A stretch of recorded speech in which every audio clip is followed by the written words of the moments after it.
A very good morning to all of you. Good morning, sir. Good morning, sir. Students, in the last class we have done investment fluctuation reserve concept मैं आपको पढ़ा चुका हूं. आज हम करेंगे questions related to IFR and some further questions. हम थे लास्ट हमने इलस्ट्रेशन किया था इलस्ट्रेशन नंबर 41. आओ करें illustration number 42.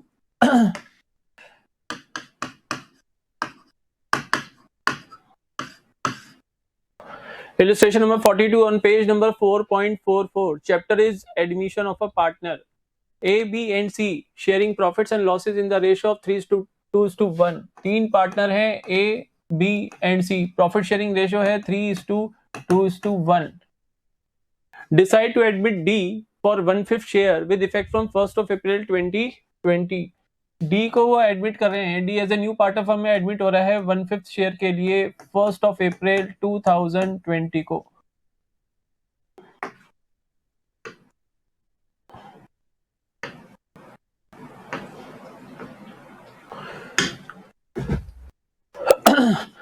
And extract of their balance sheet as at 31st March 2020.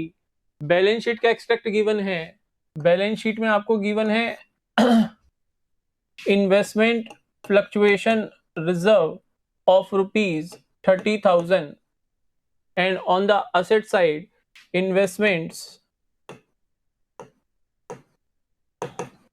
at cost price. आप लोगों ने कॉस्ट कॉन्सेप्ट पढ़ा था 11th क्लास के अंदर. हिस्टोरिकल कॉस्ट कॉन्सेप्ट और cost concept that fixed assets are to be recorded in the books of accounts at their cost price, यानी जो उनका एक्विजिशन प्राइस होता है. इन्वेस्टमेंट्स जो लॉन्ग टर्म नेचर की होती हैं वो आपकी नॉन करंट असेट्स के अंदर आती हैं, इसलिए इन्वेस्टमेंट्स को कॉस्ट पे शो किया गया है. ये कौन सी वैल्यू है? This is book value of investment. Clear है? Yes, this is sir. Your book value of investment. This is your balance sheet. Extract of balance sheet given है किस डेट की? 31st March 2020 की. और वैल्यू ऑफ इन्वेस्टमेंट बुक्स में दे रखी है 5 lakh rupees. Show the accounting treatment under the following alternative cases. हमें 5 cases given है क्वेश्चन में. इन केसेस के अंदर, इन ऑल्टरनेटिव डिफरेंट केसेस के अंदर हमें अकाउंटिंग ट्रीटमेंट करना है. सर अकाउंटिंग ट्रीटमेंट क्या करेंगे? यहाँ पर लेजर अकाउंट बनाएंगे? नहीं बेटा, जर्नल एंट्रीज आपको पास करनी है. लेजर अकाउंट आपको नहीं बनाने, आपको केवल जर्नल एंट्रीज पास करनी है. बोलो, क्वेश्चन समझ में आ गया? Yes. एक मिनट. हाँ जी, आओ करें सॉल्यूशन.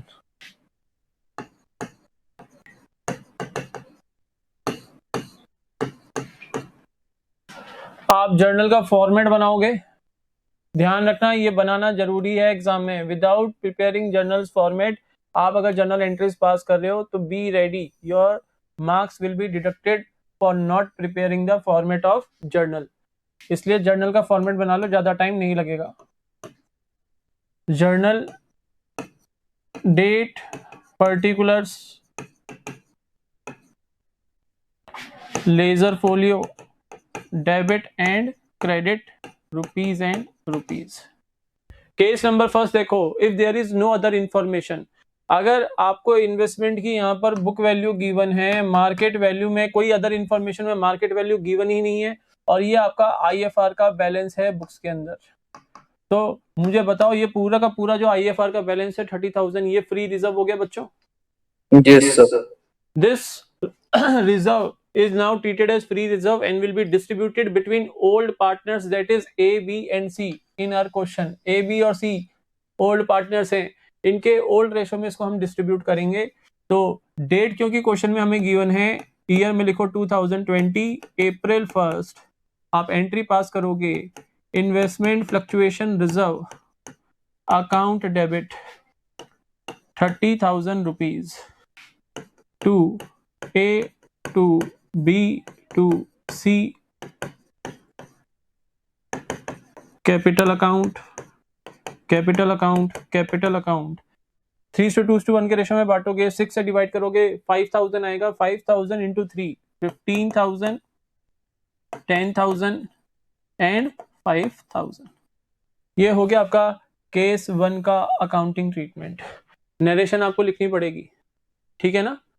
सिंपल सी बात है, balance of investment fluctuation reserve transfer to old partners capital account in their old profit sharing ratio. Simple सी आपको नरेशन लिखनी है। बोलो क्लियर है? Yes, sir. Now case number 2, case number 2 में वो कह रहा है if the market value of investment is ₹5 lakh.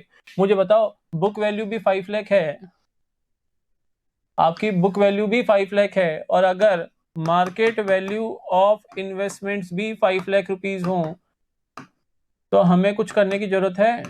Answer is no. Investment की sir. वैल्यू तो हमें चेंज ही नहीं करनी, मार्केट वैल्यू भी 5 लाख है और बुक वैल्यू भी 5 लाख है। We don't have any need to change the value of investment because book value is already equal to market value. In such a case, whole amount of IFR is again treated as free reserve. Same entry yani same accounting treatment will be made in case number 2 also. तो यहां पे मैं लिख रहा हूं same treatment as in case 1 above. Sir exam में हम ऐसे लिख सकते हैं? Answer is no. एग्जाम में आपको जनरल एंट्री पास करनी पड़ेगी, केस 2 में भी सेम जनरल एंट्री पास होगी। यहां पर तो मैंने आपको बता दिया कि सेम अकाउंटिंग ट्रीटमेंट होगा जैसे हमने केस नंबर 1 में किया है। This is your case number 1, ठीक है ना। तो सेम ट्रीटमेंट होगा केस नंबर 2 के अंदर भी। यहां पे मैंने ये जरूर लिख दिया कि सेम ट्रीटमेंट, लेकिन एग्जाम में ध्यान रखना एग्जाम में आपको एंट्री ही पास करनी है, ठीक है बच्चों। Yes, sir. Case number 3,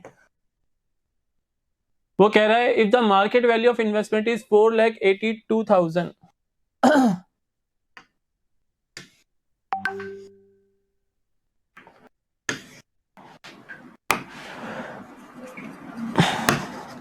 market value of investment is equal to 4,82,000। मुझे बताओ बुक वैल्यू 5 लाख है, मार्केट वैल्यू 482 है, तो इन्वेस्टमेंट की वैल्यू हमें डाउन करनी है 18,000 से। Yes, sir.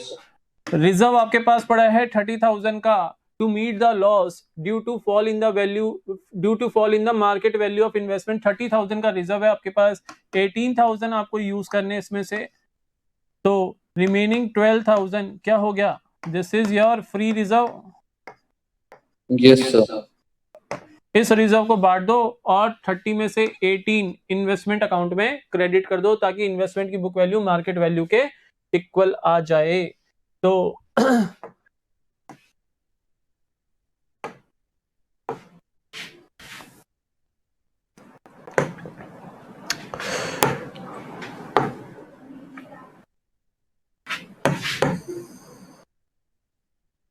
एंट्री हम पास करेंगे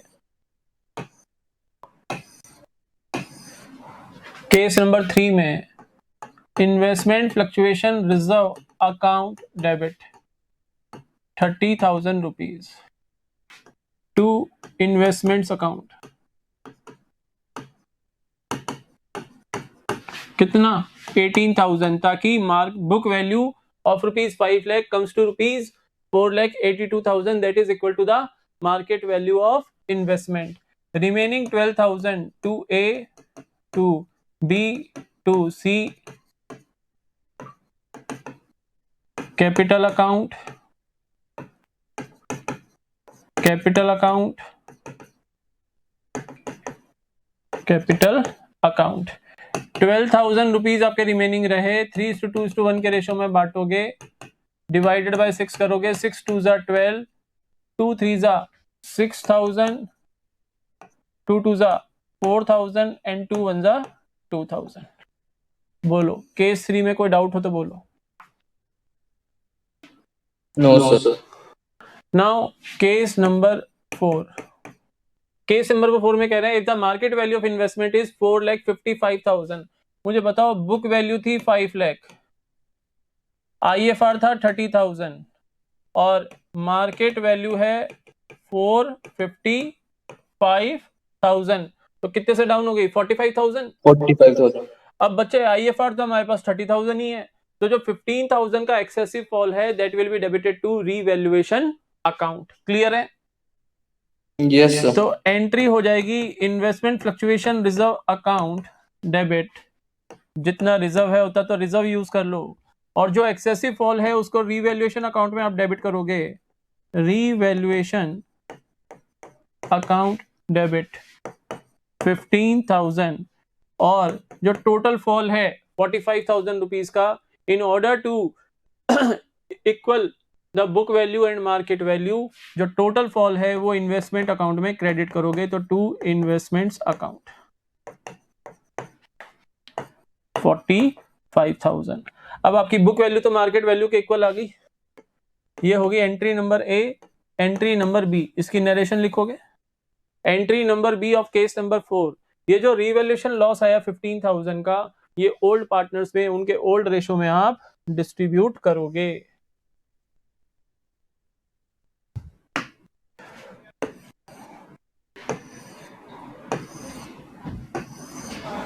तो एंट्री होगी A B C,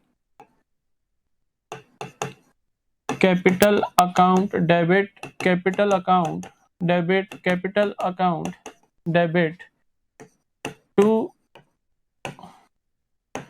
revaluation account. Revaluation account तो क्रेडिट हो गया आपका 15,000 से। 15,000 divided by 6, 2,500। 2,500 into 3, 7,500 into 2, 5,000 into 1, 2,500। बोलो केस नंबर 4 में कोई problem? No, sir. Case number 5 क्या है?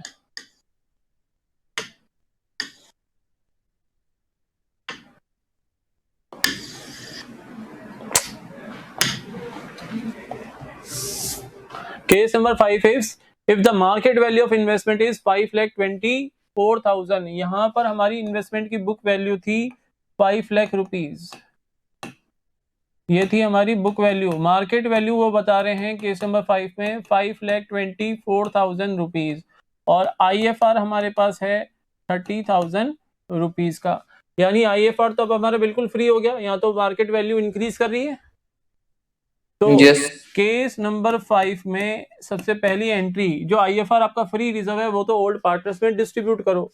तो एंट्री हो जाएगी IFR account debit 30,000 rupees to A to B to C, capital account, capital account, capital account, और ये हो गया आपका 15,000, 10,000 एंड 5,000 रुपीज। ये तो हो गई एंट्री नंबर ए। केस 5 की बात कर रहे हैं हम। उसके बाद entry number B, to make the book value equal to the market value, investment account को आप रेज करोगे 24,000 रुपीज से, टू क्या करोगे, रीवैल्यूएशन अकाउंट क्रेडिट करोगे 24,000। By passing this journal entry, the book value of investment will be equal to the market value of investment. Now, there is a profit of rupees 24,000 in the revaluation account. This profit will be distributed between the old partners in their old profit sharing ratio. Entry will be revaluation account debit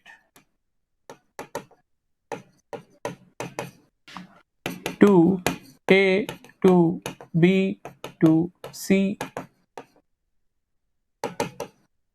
capital account, capital account, capital account 24,000 divided by 6 कितना आएगा 4,000। 4,000 into 3, 12,000 into 2, 8,000 into 1, 4,000। ये हो गया आपका question. I hope समझ में आ गया होगा। कोई डाउट हो तो बोलो बच्चों। No, sir. No, sir. Other students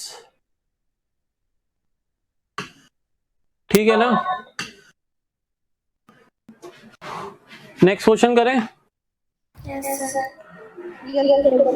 Yes. Illustration number 43.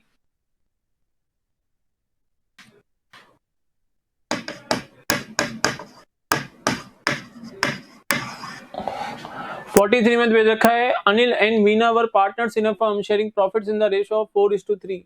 दो पार्टनर हैं अनिल एंड बीना, उनका प्रॉफिट शेयरिंग रेशियो है 4:3. On 1st of April 2021, they admitted चाहत. 1st of April 2021 को चाहत को इन्होंने एडमिट किया फर्म के अंदर और 1/4 शेयर चाहत प्रॉफिट में लेगी. ठीक है. On the date of Chahat's admission, the balance sheet of Anil and Beena showed a journal reserve of ₹70,000. हमारे पास जर्नल रिजर्व अवेलेबल था जिस डेट पे चाहत फर्म के अंदर as a new partner I. General reserve was there of ₹70,000. Second उन्होंने दे रखा है डेबिट बैलेंस था प्रॉफिट एंड लॉस अकाउंट में. Profit and loss account there was a debit balance of ₹7,000. After that वो कह रहे हैं कि IFR था ₹10,000 का. Investment fluctuation reserve of ₹10,000. The following was agreed upon on Chahat admission. Chahat 80,000 capital के लाएगी और 21,000 share of goodwill. 80,000 capital and 21,000 goodwill share. ये गुडविल शेयर है, not the total goodwill of the firm. This is share of goodwill of Chahat. After that market value of investment वो बता रहे हैं 17,000 less than the book value. हमें question में investment की book value given नहीं है, लेकिन वो उन्होंने क्लियर कट बोल दिया है कि the market value of investment is 17,000 lower than the book value of investment. Clear है? यानी आपको इन्वेस्टमेंट की वैल्यू 17,000 से डाउन करनी है. क्लियर? Yes, sir. उसके बाद उन्होंने दे रखा है new profit sharing ratio of Anil Bina and Chahat is 2:1:1. ये तो था इनका old ratio, old PSR. New PSR 2:1:1. 2:1:1 है तो 1/4 ही आएगा. ठीक है ना? Yes. ठीक है.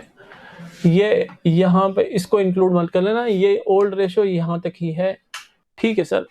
अब आपको करना है नेसेसरी जनरल एंट्रीज पास करनी है for the above on Chahat admission. बोलो इस क्वेश्चन में कोई प्रॉब्लम है क्या? सर क्या क्या करेंगे? मैं वर्बली बता दूं या क्वेश्चन बोर्ड पे कराऊं मैं तुम लोगों को? सर वर्बली बता दो. मुझे तो इजी लग रहा है. इस क्वेश्चन में कुछ भी नहीं है, सिंपल सी बात है. जर्नल रिजर्व आप डिस्ट्रीब्यूट करोगे अनिल और बीना में उनके ओल्ड प्रॉफिट शेयरिंग रेशो में 4:3. एंट्री हो जाएगी आपकी general reserve account debit to Anil capital account to Bina capital account. 70,000 से जनरल रिजर्व को डेबिट करोगे और 40 और 30 से अनिल और बीना को क्रेडिट करोगे. सर एंट्रीज हम कब करेंगे बेटा? 2021 1st of April. सारी एंट्रीज उसी डेट के ऊपर होंगी. ठीक है ना? सिंपल सा जर्नल का फॉर्मेट बनाओगे और जर्नल रिजर्व डिस्ट्रीब्यूट करोगे. After that profit and loss account में डेबिट बैलेंस है, एक्यूमुलेटेड लॉस है, इसको डिस्ट्रीब्यूट करोगे ओल्ड पार्टनर्स में, ओल्ड रेशो में. एंट्री हो जाएगी Anil and Bina capital account debit to profit and loss account. 4,000 से अनिल के कैपिटल अकाउंट को डेबिट करोगे, 3,000 से बीना के कैपिटल अकाउंट को डेबिट करोगे and profit and loss account आपका क्रेडिट हो जाएगा 7,000 रुपीज से. अब हमारे पास दो चीजें बची, एक तो IFR का ट्रीटमेंट और एक ये कैपिटल और शेयर ऑफ गुडविल का अकाउंटिंग ट्रीटमेंट. तो IFR का पहले कर लो. हमारे इन्वेस्टमेंट की जो मार्केट वैल्यू है वो डाउन हुई है 17,000 रुपीज से, जबकि IFR हमारे पास केवल 10,000 का है. तो जो एक्सेसिव फॉल है 7,000 रुपीज का वो आप रीवैल्यूएशन अकाउंट में डेबिट करोगे. एंट्री हो जाएगी IFR account debit 10,000 rupees, revaluation account debit 7,000 rupees to investment account 17,000 rupees.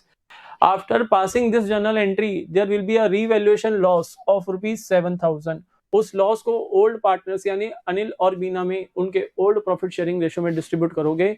Entry होगी Anil capital account debit, Bina capital account debit to revaluation account 4,000, 3,000 and 7,000. बोलो क्लियर यहाँ तक? यस अदर स्टूडेंट समझ में आ रहे हैं ना बेटा? अब लास्ट आपका रह गया सिंपल सा कि चाहत शेयर ऑफ कैपिटल लेके आइए अपना और शेयर ऑफ गुडविल लेके आइए। इस शेयर ऑफ गुडविल को आप अनिल और बीना में उनके सेक्रीफाइसिंग रेशो में डिस्ट्रीब्यूट करोगे। तो फर्स्ट ऑफ ऑल पहले आप एंट्री पास कर लो, कैश अकाउंट डेबिट या बैंक अकाउंट डेबिट लिख लो क्योंकि अमाउंट काफी बड़ा है। Bank account debit 1,01,000, 80,000 capital, 21,000 share of goodwill. तो bank account debit 1,01,000 to Chahat capital account 80,000 to premium for goodwill 21,000। ठीक है, उसके बाद लास्ट एंट्री पास करने से पहले हमें चाहिए सेक्रीफाइसिंग रेशो। तो अनिल और बीना के ओल्ड रेशो है 4/7 एंड 3/7, न्यू रेशो है 2/4 माइनस 1/4। सेक्रीफाइसिंग निकाल लो, 28 एलसीएम आ गया, 7 4 जा 28, 4 4 जा 16 माइनस 4 7 जा 7 2 जा 14, ये आ गया आपका 2/28 और ये आ गया 7 4 जा 4 3 जा 12 और 4 7 जा 5/28। सर सेक्रीफाइस तो आ गया टोटल 7/28। तो गेन के इक्वल करके देखो, गेन किसको हुआ? चाहत को। तो चाहत को मैं सी से डिनोट कर रहा हूं। चाहत 1/4 शेयर ले रही थी, डिनोमिनेटर इक्वल करने के लिए आपको 7 से मल्टीप्लाई करेगा। तो 7 से आप मल्टीप्लाई करोगे 4 को, तो 7 ही आप न्यूमिनेटर में लिखोगे। ये देखो 7/28। मुझे बताओ sacrifice is equal to gain हो रहा है या नहीं हो रहा? हो रहा है। ये हमेशा आपको चेक करना है एग्जाम के अंदर, इसको चेक किए बिना आगे मत बढ़ना क्वेश्चन में। अगर यहां पर गलती हो गई तो एग्जामिनर आपका आगे का सॉल्यूशन चेक नहीं करेगा, ये ध्यान रखना। ये हमेशा आप क्रॉस वेरीफाई करोगे कि हमारा sacrifice is equal to gain हो रहा है या नहीं हो रहा। अब इक्वल हो रहा है तो सेक्रीफाइसिंग रेशियो क्या हो गया? 2:5। इस 2:5 में आप ये प्रीमियम ऑफ गुडविल डिस्ट्रीब्यूट कर दो अनिल और बीना में। तो एंट्री हो जाएगी premium for goodwill account debit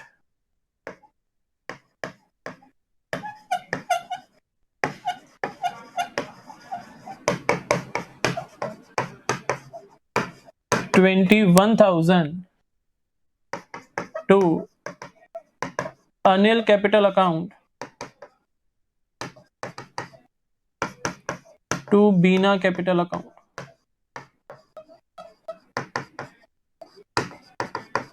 अब 21,000 डिवाइडेड बाय 7, ठीक है ना? 21,000 डिवाइडेड बाय 7, 2:5 का रेशो है, तो डिवाइडेड बाय 7, 7 3 जा 21, तो 3,000 इंटू 2 6,000 और 3,000 इंटू 5 15,000।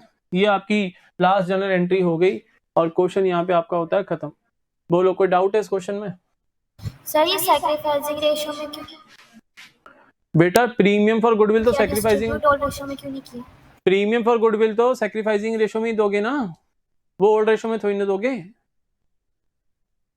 बेटा चाहत के एडमिशन से चाहत ने गेन किया कितना शेयर? 1/4 शेयर। तो proportionate amount of goodwill will be brought in by the new partner will be compensated to the sacrificing partners in the sacrificing ratio. Yes or no? ठीक है ना? कॉन्सेप्ट्स अपने वीक मत होने दो। अब प्रॉब्लम पता है क्या हो रही है? तुम लास्ट 5 to 6 लेक्चर से आप क्या कर रहे हो? पहले आपने accounting treatment of revaluation of assets and reassessment of liabilities पढ़ा, वहां ओल्ड रेशो में डिस्ट्रीब्यूट कर रहे थे। फिर आपने journal reserve and accumulated profit oblique losses, वो भी ओल्ड रेशो में डिस्ट्रीब्यूट कर रहे थे। फिर आपने WCR पढ़ा, वो भी ओल्ड रेशो में डिस्ट्रीब्यूट कर रहे थे। फिर आपने IFR पढ़ा, वो भी ओल्ड रेशो में डिस्ट्रीब्यूट कर रहे थे। तो अब आपको ये फीलिंग आ रही है कि सब कुछ ही ओल्ड रेशो में डिस्ट्रीब्यूट होता है, ऐसा थोड़ी ना होगा। गुडविल का जो कॉम्पनसेशन देते हैं हम सेक्रीफाइसिंग पार्टनर्स को, वो सेक्रीफाइसिंग रेशो के अंदर डिस्ट्रीब्यूट होगा, ठीक है ना? Yes, sir. Now illustration number 44, next illustration।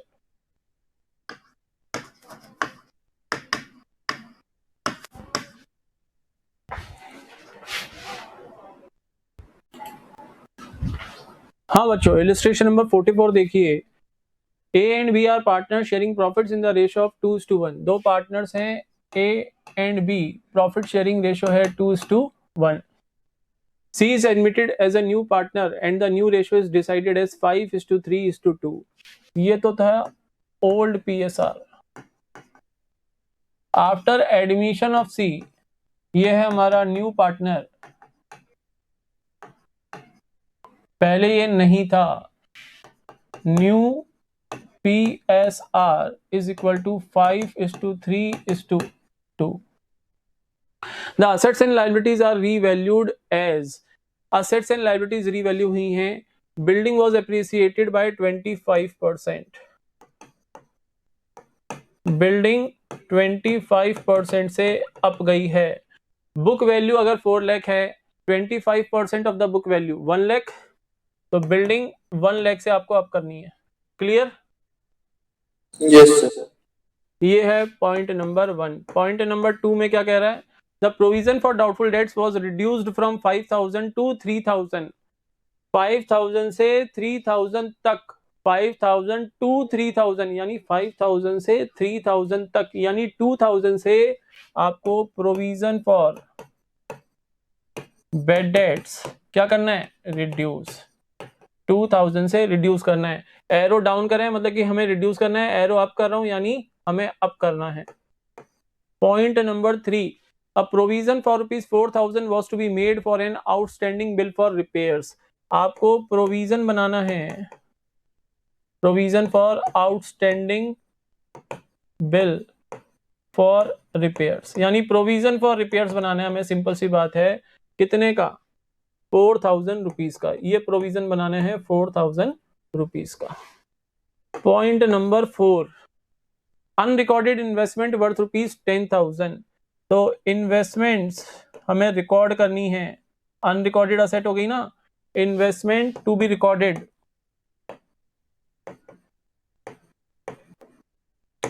कितने की? 10,000 रुपीज की असेट है. और unrecorded liability towards suppliers. Suppliers कौन होते हैं बेटा? हमारे क्रेडिटर्स होते हैं ना. सप्लायर्स कौन होते हैं? अगर सप्लायर्स के टूवर्ड्स अगर लाइबिलिटी है तो वो क्या होते हैं? क्रेडिटर्स होते हैं. यस और नो? Yes. हाँ सर, Yes, sir. क्रेडिटर्स होते हैं. तो क्रेडिटर्स आपको रिकॉर्ड करने हैं, क्रेडिटर्स आपको रिकॉर्ड करने हैं. अब करने हैं कितने से? 12,000 रुपीज से. पास द नेसेसरी जर्नल एंट्रीज. पूरा का पूरा क्वेश्चन रीवैल्यूएशन अकाउंट से रिलेटेड है. जर्नल एंट्रीज आपको पास करनी है. सर क्या हम हर पॉइंट के लिए अलग अलग एंट्रीज पास करें? Answer is no. 3 एंट्री में पूरा क्वेश्चन खत्म करेंगे. Entry number first, revaluation account debit. Journal का फॉर्मेट बना लेना एग्जाम में. अब रीवैल्यूएशन अकाउंट मैंने तुम्हें बताया था नॉमिनल इन नेचर होता है, यानी debit all expenses and losses and credit all profits and gains. तो रीवैल्यूएशन अकाउंट में डेबिट होंगे एक्सपेंसेस एंड लॉसेस और क्रेडिट होंगे इनकम्स एंड गेन्स. लॉसेस कब होते हैं? हमें जब हमारी एसेट की वैल्यू डाउन हो और लायबिलिटीज की वैल्यूज बढ़े तो लॉसेस होंगे. तो ऐसे पॉइंट्स देखो जहां पर असेट्स की वैल्यू डाउन हो रही है. सर ये तो आप हो रही है, ये रीवैल्यूएशन में डेबिट नहीं होगा. प्रोविजन डाउन हो रहा है तो प्रॉफिट होता है. प्रोविजन जब आप क्रिएट करते हो, आप एंट्री करते हो profit and loss account debit to provision for bad debts. Yes और नो? करते थे ना Yes. 11th में. जब आपका अननेसेसरी प्रोविजन बना हुआ है जिसकी कोई रिक्वायरमेंट नहीं है और प्रोविजन को आप रिटर्न बैक करे हो तो एंट्री रिवर्स होगी. Provision for bad debts account debit to profit and loss account. अब प्रॉफिट एंड लॉस अकाउंट तो हमारा आ नहीं सकता. क्या लिखेंगे? Revaluation account credit. तो ये भी आइटम रीवैल्यूएशन अकाउंट में क्रेडिट साइड में जाएगा. इसको भी अभी ड्रॉप करो. प्रोविजन फॉर रिपेयर्स ये आएगा. तो revaluation account debit to provision for repairs. कितना? 4,000 रुपीज. ये पॉइंट हमारा क्लियर हुआ. उसके बाद इन्वेस्टमेंट रिकॉर्ड करनी है. इन्वेस्टमेंट रिकॉर्ड होंगी तो प्रॉफिट होगा, रीवैल्यूएशन में क्रेडिट होगा. ये नहीं आ सकता इसमें. क्रेडिटर्स आपको अब करना है, ये आएगा टू क्रेडिटर्स. कितने? 12,000 रुपीज. टोटल कितने हो गए? 16,000. नरेशन लिख लोगे? बोलो बच्चों, नरेशन हो जाएगी? Yes. sir. Now next entry, 2 point हम कवर कर चुके हैं, रिमेनिंग बचे 3 पॉइंट, इनको रिवैल्यूएशन में क्रेडिट करना है। तो building account debit, building debit करनी है आपको 1 लाख रुपीज से। उसके बाद provision for bad debts account debit कितना, 2000 रुपीज। और investment account debit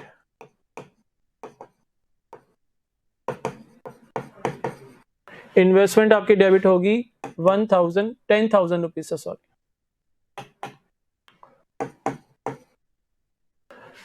to revaluation account, revaluation account credit होगा 1,12,000 रुपीज। नरेशन तो आई होप आप पास लिख ही लोगे, नरेशन में तो कोई प्रॉब्लम नहीं आएगी। अब बात यह है कि रीवैल्यूएशन अकाउंट अगर आप देखो, सॉरी, रीवैल्यूएशन अकाउंट अगर हम रफली बनाएं तो रीवैल्यूएशन अकाउंट आपका डेबिट हुआ 16,000 से, जबकि क्रेडिट हुआ 1,12,000 रुपीज से। तो प्रॉफिट आ गया रीवैल्यूएशन में कितने का, Yes, sir. 96,000 का प्रॉफिट है। इस प्रॉफिट को ओल्ड पार्टनर्स में ओल्ड रेशो में डिस्ट्रीब्यूट करेंगे। तो entry number 3, revaluation account debit